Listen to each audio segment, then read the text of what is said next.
Today we are going to study about displacement current, and in order to understand displacement current we have taken a circuit which has a capacitor, which has circular plate capacitor, and there's a battery attached to this capacitor.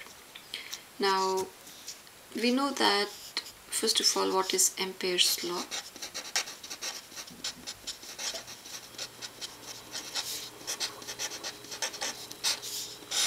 Ampere's law is given by P vector dot ds vector is equal to mu naught I, and it is used to calculate the magnetic field at any point due to some current I.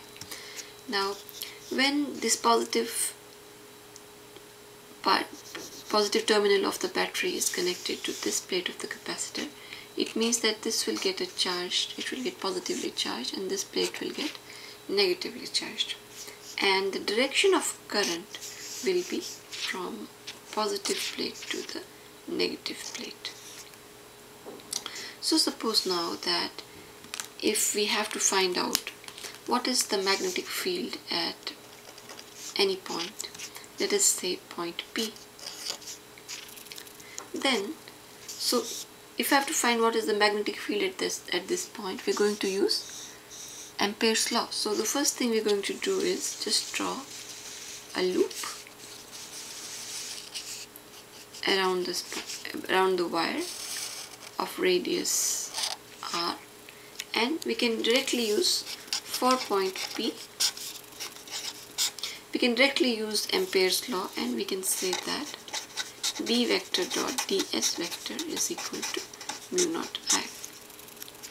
Now the current that is flowing through a wire is actually not it is not only called the current, it is called the conduction current.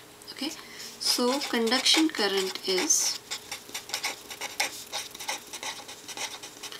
the current that is flowing through a wire, that is called the conduction current. Therefore we can write Ampere's law as, if the current flowing through this wire is IC, and we can find out the magnetic field from this expression. Now let us say that we need to find out what is the magnetic field at any point, let us say P1. Then again, let's say that it is also at a radius r. We again draw a loop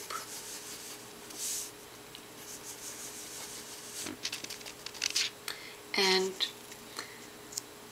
when we draw this loop we can solve for point P1 integral of P vector dot ds vector. Now there is no current flowing through in these two plates, so we say it should be equal to 0, and so it means that the magnetic field should be 0 at the point P1. But it is found out that in reality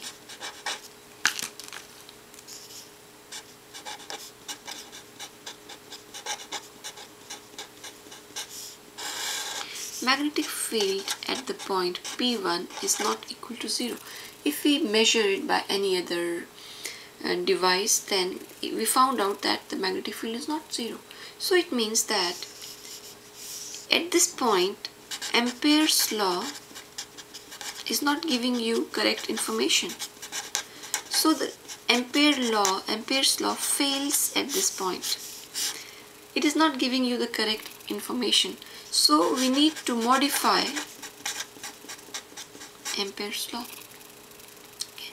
Now first of all, when we say that in reality there is magnetic field in the capacitor, what could give rise to that magnetic field? Let's try to understand that.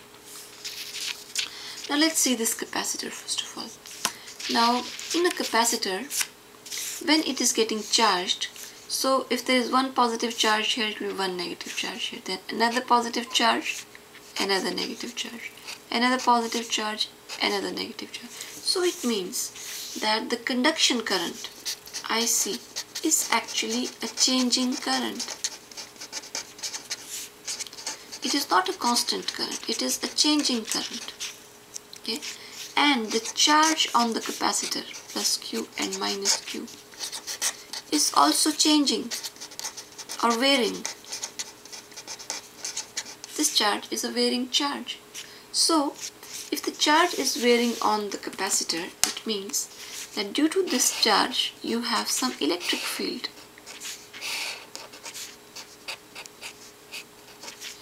And if the charge is varying, the electric field is also varying in a capacitor. So it means that you have a changing electric field inside a capacitor. Now this changing electric field will give rise to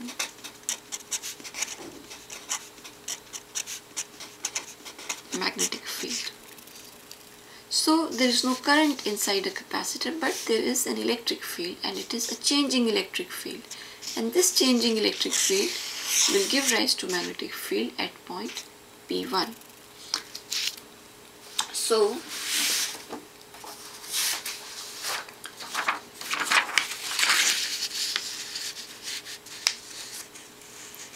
and it could also be said, so we conclude from here that a changing electric field, a varying electric field,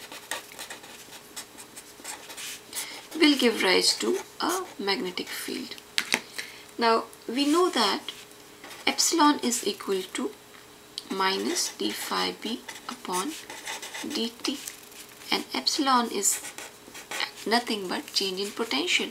So it could also be written as E vector dot ds vector. So this means, this equation means that a changing magnetic flux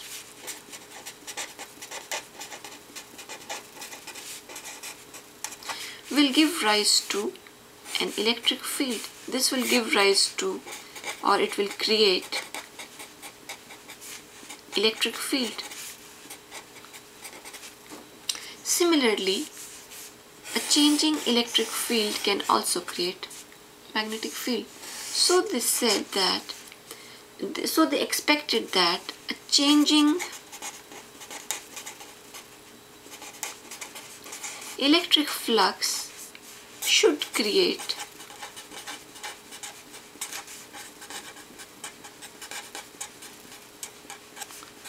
magnetic field. So if changing magnetic flux can create electric field, a changing electric field should also create magnetic field. So this is what we are saying. The changing magnetic flux should create magnetic field. It should be both ways around. So it means that this magnetic field inside a capacitor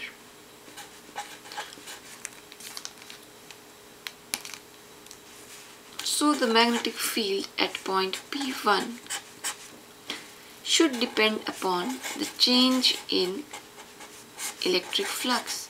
Just like in this case, electric field depends upon the change in magnetic flux. In the similar manner, magnetic field should be created by a change in electric flux. And therefore we say that when we are using Ampere's law,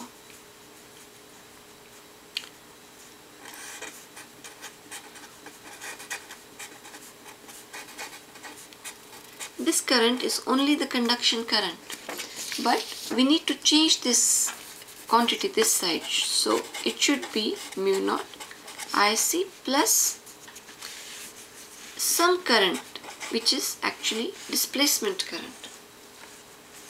In actual it is not displacement, it is not current, but it is the change in the magnetic flux. So we can also write it as, because this current is actually epsilon naught d phi e upon dt. So it should be epsilon naught d phi e upon dt. So now, what does this equation means? this equation means that conduction current creates magnetic field, and it also means that change in magnetic flux also creates magnetic field, and this entire term is actually called the displacement current. Okay, so then the Ampere's law is changed to mu naught IC plus mu naught epsilon naught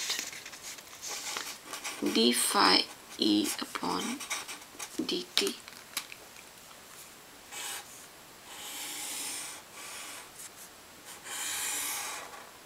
Okay, and this law, therefore, because this was given by Maxwell, so that is why it is called Maxwell-Ampere's law, or Ampere-Maxwell's law.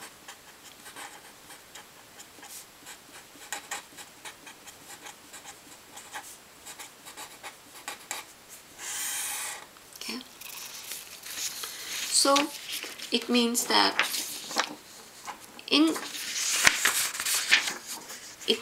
when we are outside, when there is only conduction current, so in this part of the, if we take only this part of the wire from here to here, then we only have conduction current here, we don't have any displacement current.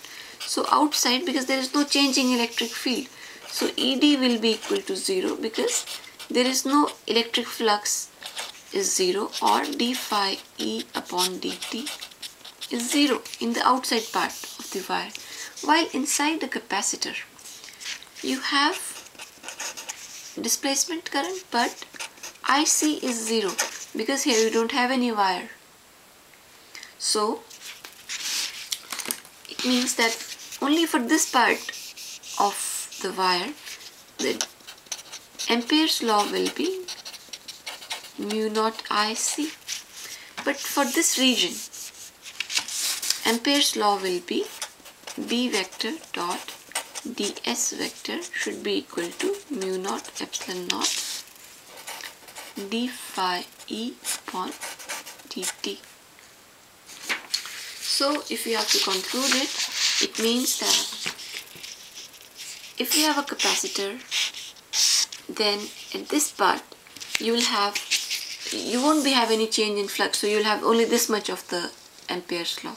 But inside the capacitor, there is no conduction current, so you will have only this Ampere's law. Okay, that's all.